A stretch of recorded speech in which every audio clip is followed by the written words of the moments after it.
welcome to GuitarControl.com. My name is Robert, and we are, of course, going to be learning the Boston classic, More Than a Feeling. So I'm going to show you guys a bunch of the main parts to this song. Now, we also will be doing the solo. That will be in a separate video, but today we're going to cover, like I said, a lot of the main riffs that are in here. It's such a cool song to really dissect and dive even further than what we have because there's a lot of overdubs and all that stuff. So now if you would like the tabs for this, you can grab those down below in the description. And other than that, let's go ahead and get going. Okay, so let's dive right in. This one has this very iconic intro using a couple different chords. We're using a D sus4 chord right into good old D major. Okay, so the intro, I'll just play it real quick.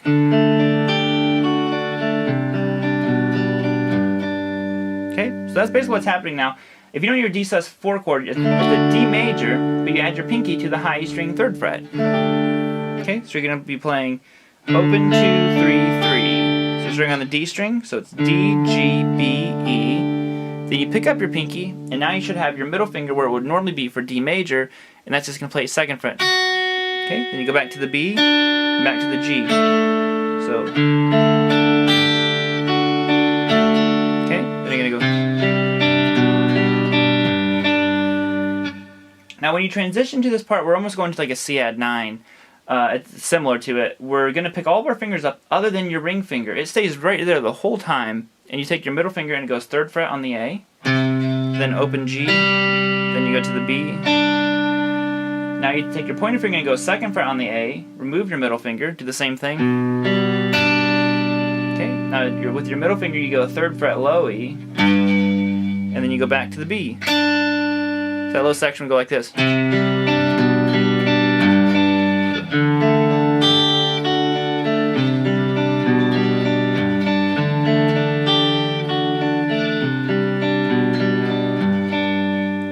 Now they do that, I'm not sure how many times because it kind of fades in, but there is a little transition from that into the next part, and it goes like this. And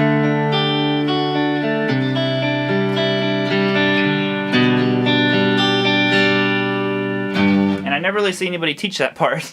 So it starts out the exact same way as the other one, you know, D sus4 to D major.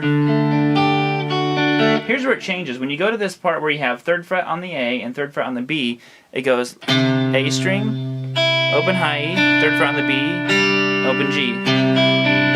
Okay, then you do that top part again. So, then you go 3rd fret high E. So, okay, then you go to 2nd fret on the A, open G, open B, back to G. Then you go. Now I kept my pinky down there, so all together. Then, okay, so one more time.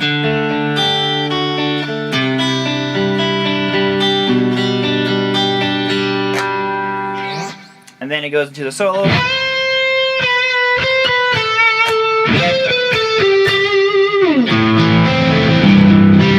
So like I said, there's all kinds of like hidden little gems in there too. So if you really want to expand and dive into the song even more, learn the other guitar parts that are happening as well. But we're just kind of covering the main ones. So we have all those parts. Now that's the intro. Now next is this little twin guitar part, and I'm just going to show you one of the harmonies.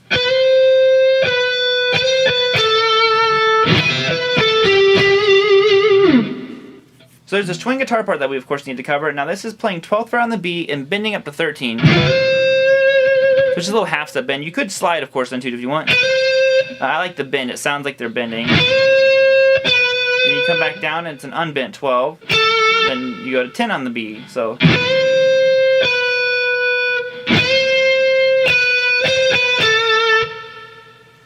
let's kind of cover this little harmony part here real quick, which is a really, really fun little solo to play. It's just bending 12 on the B up a half step. Then you do an unbent 12. And then it's 13, 12, 10.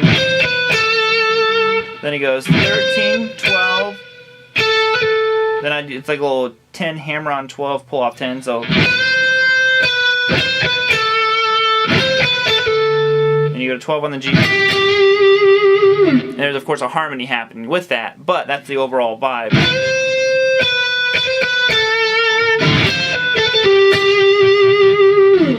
And then we're on to the next part. So here it is, the chorus, the famous chorus.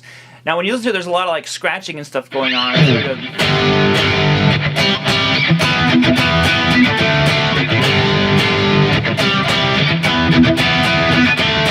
that Boston is obviously known for. There's quite a few of their songs they do this in. And it starts out with a G5 power chord, so we're just going to play 3 on the low E and 5 on the A twice. Then there's a little bit of a pause, and you just simply move down to a C5, which is the same shape, just down a string. Moving up here to an E5, 7 on the A, 9 on the D. And like I said, this is one where you want to listen to it to get the exact kind of like scratch and stuff like that. Because it's all on that chord. Then you just move down to a D5, which is just 5 on the A and 7 on the D. And you play that twice. So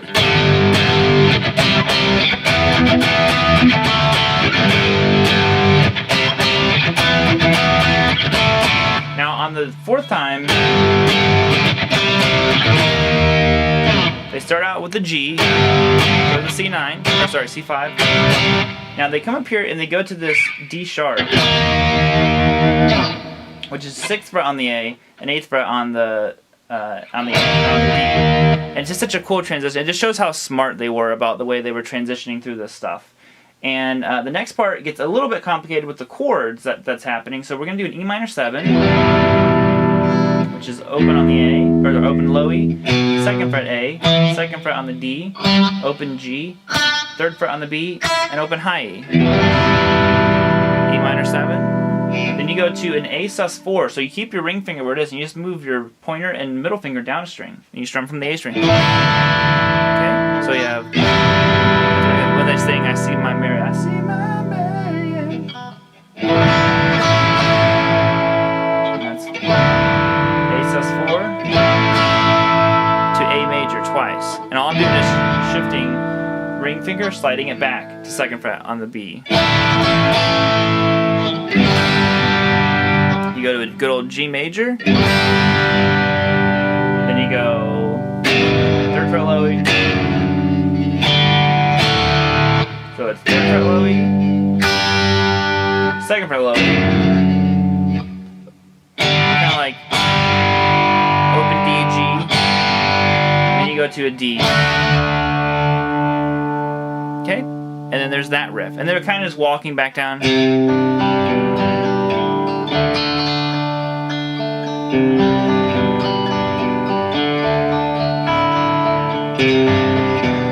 you're back into.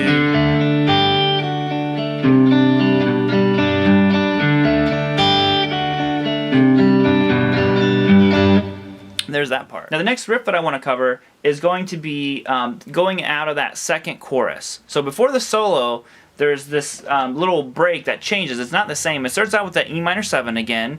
After they go through the chorus, they go back to that same D sharp, E minor 7 again, A sus4, then back to A major. Here's where it changes though. So out of that, instead of going to that G, they go to B minor. There's some palm muting here. Then A, G, 2nd fret low E. They go to an A sus4, which is important because they resolve it back to A major. So real quick, that part goes like this. It just goes your E minor 7, and then A sus4, A major. Now instead of going to the G, they just go to that B minor, A, G, F sharp. And then they go A sus4 again to A major. That's for the solo. Awesome. Thank you all so much for checking out the video. Like I said, make sure you check out the 2nd video that accompanies this one for the solo. It's such a good solo. It's actually a really, really good, probably like intermediate solo. It's real melodic. It just has tons and tons of feel to it. A very, very like iconic solo at that. So make sure you go check that one out too. Get the tabs for this lesson. There's tabs for the solo. And we will see you next time.